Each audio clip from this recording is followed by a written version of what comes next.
If you already own a property or two and it felt like a lot more work than it should have been, then you are not alone.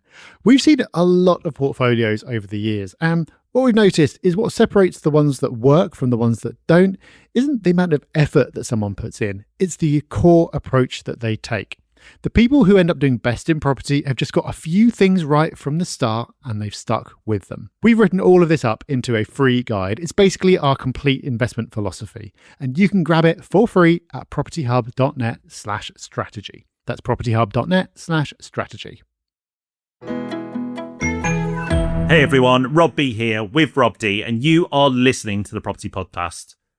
I have just finished recording this episode with Rob, and I've absolutely loved it. I truly believe that if you start buying and reading these books that we talk about today, your life is going to change for the better. I do not think I'm reaching with that statement. After reflecting on this episode, I think this is going to be absolute gold for people who want to achieve more in life.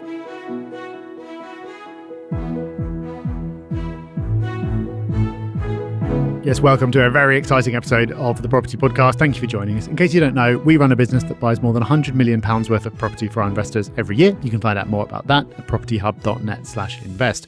These books will make you a better investor. They'll help you make better decisions, but they're not property books.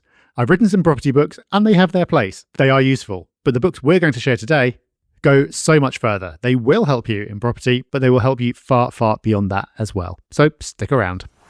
It's time for our news story of the week, and this week it comes courtesy of the Green Party. And the Green Party, or the leader of the Green Party, I should say more accurately, Zach Polanski, has slammed landlords in one of his first major speeches. So in one of his first major speeches, he's gone directly after landlords.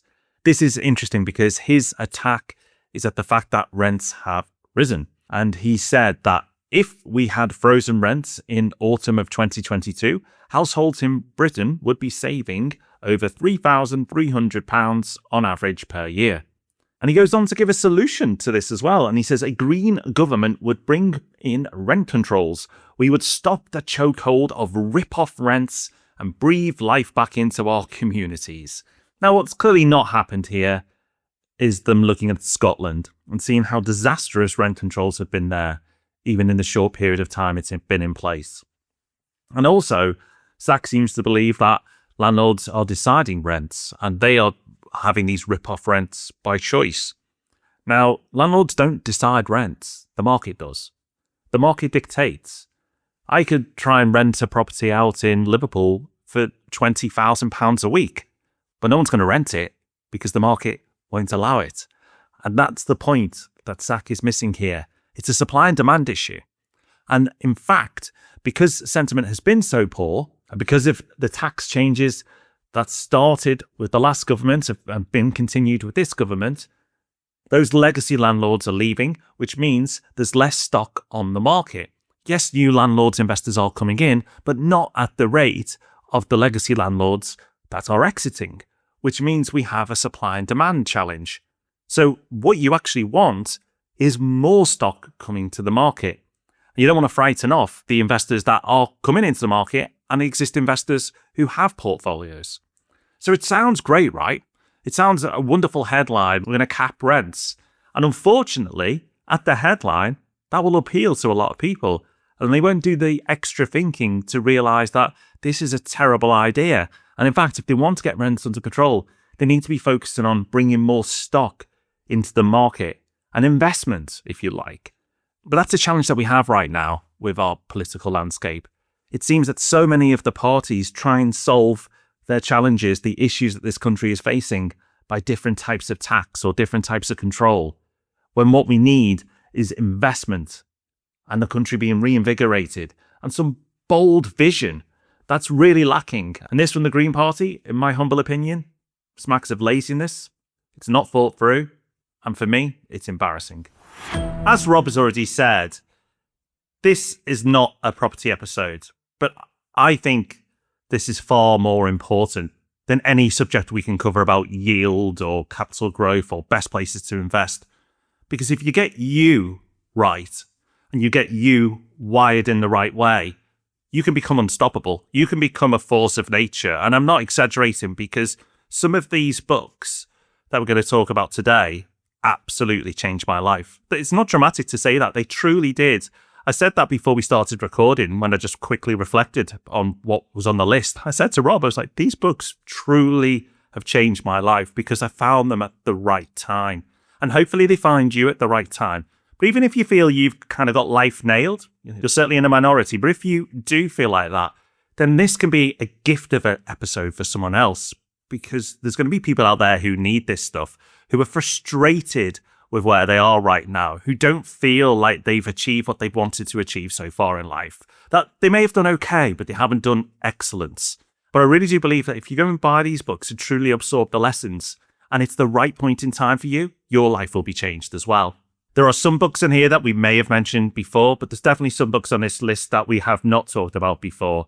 Rob, you kick off. Give us your first book. I know this is a book that you love because you talk about it off air quite frequently, and so does producer Dan. Yeah, this is a book that I've directly heard from people who've read it, has made real positive changes in their life. And we're talking broadly about self-help books here, right? And for me, a self-help book is meant to help you help yourself. And so you can read a book and get really hyped for a couple of weeks, but if nothing comes from it, then it hasn't really worked. If a book actually prompts you to make positive changes to your life, then it's succeeded. And by that metric, Die With Zero by Bill Perkins has definitely been successful. There's a friend of mine who listens to the show, so might be listening now, who actually read the book and realized, damn, I should have stopped building accumulating mode 10 years ago. But then as a result of having that insight a little bit later than he would have liked, instantly stopped and completely changed what he spends his time doing. And that is one of the core points of Die With Zero. It's know when you've got enough. The core point is that in order to earn money, you need to give up life energy. So if you end up dying with loads and loads of money in the bank, what it means is yeah, sure, you've been successful. That's great. But you've also invested too much energy generating money that you ended up not needing. Well, then you go, well, what about inheritance? I want to leave something for my kids. Well, the book has a really provocative view on that as well, which is the complete opposite of what most people do, which is they get to the end and whatever is left, whenever that happens to be, their kids get it. But because we're all living longer these days, which is a great thing, it means that your kids might be inheriting a load of money in their 50s or even their 60s when they don't particularly need it anymore. So what the book says is don't do that. Think about specific amounts of money that you want to give to specific people at a time for a reason that will be the most useful to them. And then you can safely die with zero. Now, you might think that I've just told you the punchline of the book and therefore you don't have to read it. But I really do think this is one of those books that makes its case so persuasively, a bit like Rich Dad Poor Dad in that regard. Even if someone tells you, oh yeah, you want to invest in assets and get out of the rat race, you still get value from reading the book. And I think it's the same with Die With Zero. I think what's really interesting from that book, Rob, is the concept of time buckets and categorizing your life into different stages. And it's only just dawned on me, but I'm actually implementing that as well. So maybe reading this book subconsciously has planted that in my head. But now in my very, very early 40s, I want to stress very early, it's dawned on me that I have this time to still do like active stuff, like sporty stuff, like real physical stuff. But maybe in 10, 20 years, I might still be able to do it, but not to the level I certainly can do it now. And I'm focusing a lot of my time and energy on developing that part of my life because I've realized, wow, this time bucket where I still have good energy and I still do have the ability to do exciting, adventurous stuff that require me to be physically strong and fit. That's a time bucket that I'm in right now. So it's not just the core lessons that you've given there. It's like so much more. It's like thinking about your life in stages and what you want to do and when. I'm allocating time, resource, financial resource to doing these exciting things in my life right now. I'm not waiting until I've got a bit more money in the bank before I retire and then I'll go and do all the exciting things. Because the stuff I want to do now is probably not stuff I want to do in my 60s and 70s and beyond. So it's really interesting. I said to you, I feel like I've got a lot of this book down pat already, but it's nice to have the reassurance of that. Yeah, that it's just dawned on me that it has influenced me and I've not recognized that straight away. But I certainly am using some of the lessons that it talks about in that book. So highly recommended. Yeah, I put it in the must-read category. And there aren't that many modern books that are in that category. Quite a few of the books we're covering are classics. They have endured, and that's how you know the lessons are valuable. And this next pick of yours, Rob, might be the ultimate example of that. Absolutely. Like I said, these books changed my life. And in my early 20s, I was lucky enough to find this book. Something clicked in me at that age that I wanted to change myself and grow as a person. So luckily, that curiosity to learn was diverted into self-improvement. I can't remember the trigger, but it doesn't matter. The trigger happened, and I'm glad it did, because I read this book, How to Win Friends and Influence People by Dale Carnegie, and I changed. I turned from a selfish boy to not instantly a young man who was suddenly kind and had it all figured out, but it was the trigger to realize I wasn't the person I wanted to be yet. And I knew there was a better version of me to come out. And that book really did deliver that for me. If you know any young adults, I would give them this as a present. The title kind of throws you a bit because I don't feel it is about influencing people or even winning friends. I just think it's a great book on communication and interacting with other people. And that's what we're going to do all life. And actually, a lot of young people today, it's often put that they struggle with social interactions because of all the tech now. And people say that they've lost that skill. Well, this book will really help them. If you're not ready, it's a really easy read. It's not one that's going to be hard to get through. It's really enjoyable, even though it's a complete classic and it's a very old book. I'd recommend, if you've not read it, whatever your age, to read it, but then gift it to someone. Gift it to a young person, because if they're curious, if they're the type of person that likes to learn, then this book will be transformational. Yeah, it is a great one. And because it is a classic, some of the examples and the phrasing and everything else are quite outdated, but in a charming way. I really enjoyed reading it because it's almost like it was written for a different world, but because people are the same, the advice is timeless and still works every bit as well today. Okay, the next one on my list is a newer one. And this is a book that will essentially kill your desire to multitask, because it introduces something it calls the focusing question. And that question is, what is the one thing that I can do such that by doing it, everything else will be easier or unnecessary? And the title of the book was in there. It's called The One Thing, and it's by Gary Keller. And this is one of those rare books that I do pick up again every so often. There aren't many books I come back to. I don't come back and read it in full, but I'll just go back and read parts of it, because even after you know for sure what it's saying incorrect and you try to implement it every day, you still need reminding, or I do at least, because the world is set up for distractions, right? And there are so many different opportunities. There are so many different things you could be doing. And technology and AI, it all just helps us do more things faster. But the point of the focusing question in the book is, well, what is the one thing? Where should I be focusing? Where should I be investing my energy so everything else goes away? So you could absolutely use this in a business context. So you could imagine, oh, well, there's all these things we could be doing, but ultimately what we've got is a sales problem. And if we fix that, then that downstream would fix this, and I wouldn't even have to think about it. Or you could easily think of examples in your personal life as well. But for me, this is such an important concept, and it's something I try to guide people through in our business when I'm coaching. It's like, okay, you could do all these things, but what's the one thing? What would make the biggest impact? And it's something I use with friends as well when they're describing a problem or a challenge or something they want to do, to try to lift them up a few levels. And it normally gets you to an answer. That answer is often embarrassingly simple and obvious when you strip everything away, but that's okay. So this is maybe a bit more tactical than the books we've mentioned so far, but for me, really powerful. I feel like we could do a whole podcast on the power of focus, because it has been transformational for our business, and it's definitely been transformational for me in my personal life over the last few years, because I've got really focused on what I want to do each year. Instead of the long lists of goals that I used to write down, I now keep it really concise. So do let us know if you'd like us to cover that subject of focus and how we apply it into all areas of our lives, because it's something that we absolutely implement, but starting with that book. But if it is of interest to you, before we get to podcasting, start with that book, because you will really benefit from it.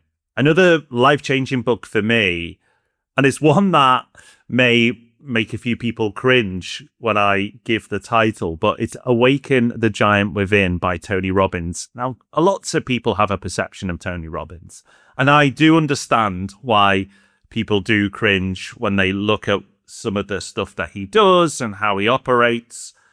But once again, in my early 20s, I was lucky enough to read this book and go on his, what I think was called UPW, Unleash the Power Within course in London in the Excel many, many years ago.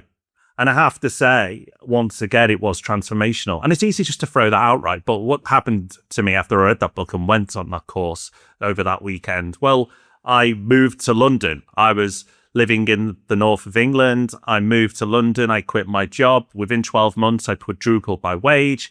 A few years later, I'd started a business. And I do not think it would have happened, certainly as fast as it did, without me consuming the content that Tony Robbins put out. Because as a young, impressionable person, it enhanced my belief that I can control my state and that I can achieve these big things. I really do believe that if you can get over the cringy parts of what he does, the lessons in there and the powerful stuff he teaches can be, for you, life-changing. Again, if you feel like you've got life down pat, share this book. I would seriously consider, once my children are of a certain age, young adults, on sending them on one of his weekends if they're still running them, because it meant so much to me at that time. And I didn't have a lot of money at that time. So go to London and go on that weekend. That was a big investment for me back then, but it was really, really worth it. And I think at the very least, picking up this book and giving it a try. If you listen to the Property Podcast and you like what we do, and I'm giving you such a strong recommendation, then I think you should give it the benefit of the doubt and give it a go. Because I really do think that when you control your state, your mind, and you channel it in the right way, you really can become an unstoppable force. Yeah, I think there's a risk that if there's one book that people might skip over from this list, almost based on preconceptions, it could be that book. And I think that is a risk. It's not at all inconsistent to go, yeah, it's cheesy. Yeah, I think whatever I think about him as a person, whatever, but still find tons of value in the concepts and the message. And you said you'd consider sending your kids on that course. I actually met someone quite recently who said that her dad sent her on a Tony Robbins course when she was 10, I think, and it set her on this incredible trajectory. So I'd say probably an impressionable age is the best age to be absorbing ideas that are fundamentally positive and empowering. Okay, let's move on to my next one, which is a wild card, but I have, again, genuinely had my life changed by this book. And it's called How I Found Freedom in an Unfree World. It's by someone called Harry Brown. And what I found so valuable about this book is it basically tells you that it's okay to be selfish, but it does it in a far better way than I did just then. But what it's saying is when you try to live up to other people's expectations and you try to meet their needs and do what you think that they would want you to do, well, for a start, you probably won't be able to do that anyway, but also it can make you very unhappy. And in fact, if you strip away all the layers of guilt and obligation and shoulds, then you have far more freedom over your life than you think you do. So many people are waiting for someone to come and bestow freedom upon them, whether that's family, your government, or boss, or whatever else, or if only I had that freedom. But actually, you have that freedom already. That's the key point. And another really core idea linked to that is that everything has a price. You can get yourself out of any situation that you don't like. There will be a price to pay for doing that, but you just have to assess, is that a price I'm willing to pay? Now, fair warning, this book is quite old. It is quite American. It does go a bit far at points. I seem to recall there's a bit about giving your children away in there if it's not working out with them. It definitely takes it to an extreme, but I like to think it's doing it to be provocative rather than setting out a prescriptive advice. But I think that the core ideas in there, for me as someone who sort of had people-pleasing tendencies, I found super powerful. This is the first book on the list that I have never read. And because it's made this shortlist, Rob, I've already opened Amazon and that is being purchased before I even finish recording this episode. If you recommend it that highly, if you've put it in this list, it's going to be a read for me. The last one on this list is the real OG of self-development. He's been around, I think, before Tony Robbins. His stuff is absolutely brilliant, absolutely cheesy, old school, but it works. And he's a bit more business focused, this guy, than Tony Robbins. So there is personal development stuff in there, but it's about achieving more, delivering more, getting on with your life. And it's called Maximum Achievement by Brian Tracy. I'd already read a few of his books by the time this one came out, but I think this book makes the list for me because it captures a lot of the lessons in all his other books. So if you're only going to read one Brian Tracy book, I'd pick this one. And his focus is really about being successful. The title kind of gives it away, right? Maximum Achievement. Like a lot of other books in this list, it is old, and reading it today may come across a little cheesy at times, but I don't care. Just get over that. Let your ego get over the parts where you go, oh, like, why is he saying that? Or that's a bit funny. Like, the lessons are gold. So for those who are listening who want to achieve more, who feel like there's more that they can be delivering, this is just perfect. Like, you must read this book. It's absolutely brilliant. So Maximum Achievement by Brian Tracy. A lot of his books are great. If you'll enjoy that one, go on a splurge and read his other stuff as well. But if you're only going to read one, as I've said, this is the book to read. So there you go. 6 books that have changed our lives and have the potential to change yours or the life of someone you care about as well. Normally at this point in the show, we'd give you something a little bit more, but I think that's plenty. Rather than trying to give you too many things, just take that list and consider picking one. And to take it further, consider picking the one that makes you feel a bit uncomfortable, whichever one that is, because that can sometimes be where the biggest opportunities lie.